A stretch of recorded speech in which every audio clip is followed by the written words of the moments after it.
I am here to tell you that your government is dumb, like Canadian government is dumb.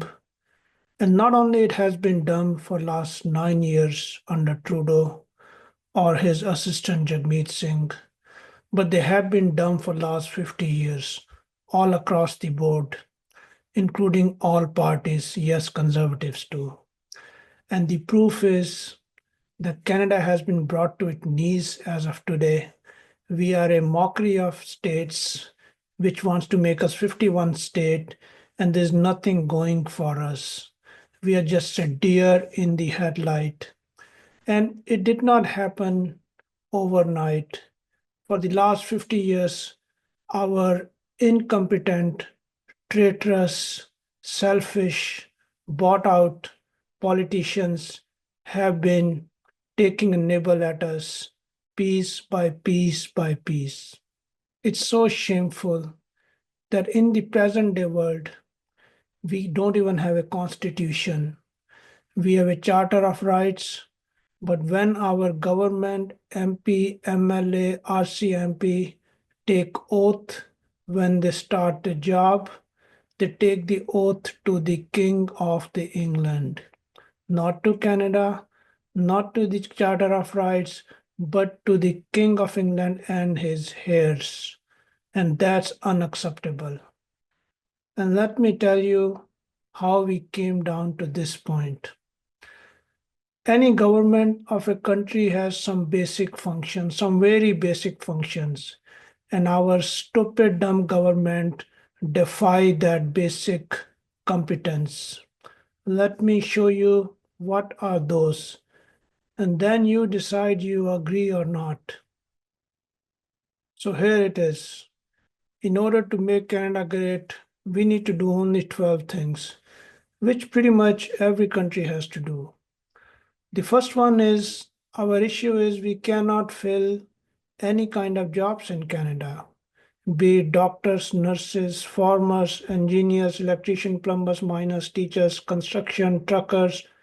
All personnel are always in shortage. The reason for this is our K-12 schooling system, which is a disaster.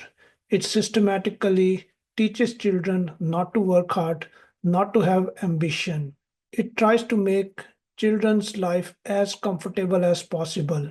The end result is they are not ambitious to go to post-secondary and take higher education and fill all kind of jobs in Canada. So we are in persistent shortage, and the answer to that from the government is to bring people from outside. The second point is that our youth are hand to mouth. All their income goes towards paying rent or mortgage.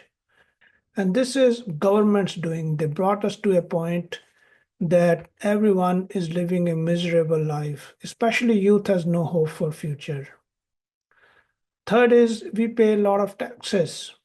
We pay income tax, we pay sales tax, people pay tax after they are dead, and there's a tax on top of tax on top of tax. Most of the things we consume in Canada, they are imported from outside. For some reason, we do not want to manufacture things here, whether it's a climate issues or heavy labor cost or labor union or bureaucracy, whatever. But we are not an independent country. We are at the mercy of the countries from where we import things. Next is our exports. We are blessed with natural resources, but we sell them just narrowly to one country because we are just lazy and do not want to work hard. Instead of diversifying and selling it to 4 or 5 different countries so that if one country shuts down the tap on us, the others are still open. And as you see, it's being played by the US. And our government doesn't know what to do now. Well, it should not have come to this point.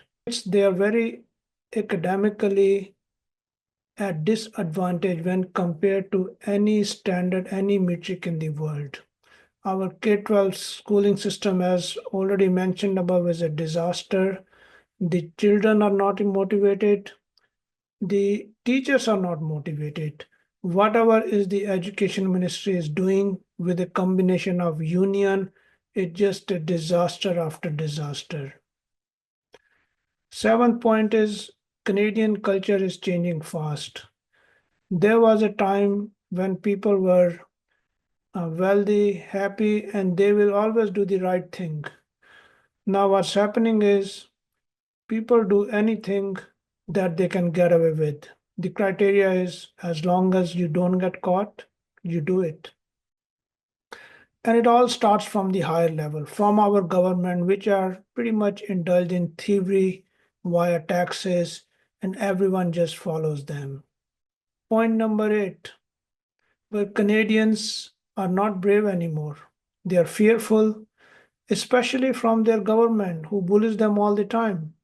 We know during COVID fraud and the climate change fraud and the SOGI 123 in schools, in each and every case, parents know that government is doing wrong thing, but they just do not have courage to take on the government. Whole lot of Canadians do not even have understanding of what Canada is.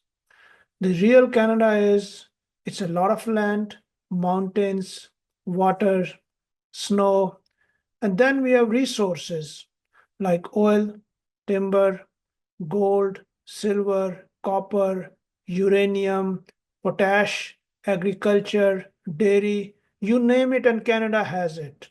And we need to know that, and we need to be proud of that and use it to generate wealth for us. 10th point is Canada is heavily influenced by external forces. Those are external countries who have vested interest in controlling our resources and our population in general. China is heavily involved in controlling our government, especially NDP and Liberal.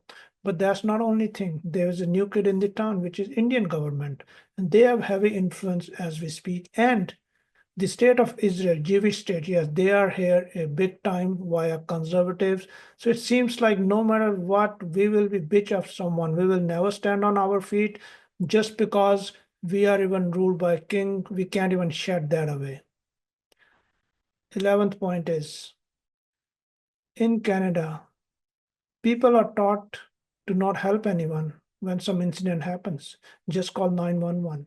Whether they see someone else injured or someone is physically attacking them, they don't even have means to defend. All they can do is call 911. That is if they get a chance to call. The end result of that is people live in fear, because when a criminal comes with a weapon, Canadians have no defense against it.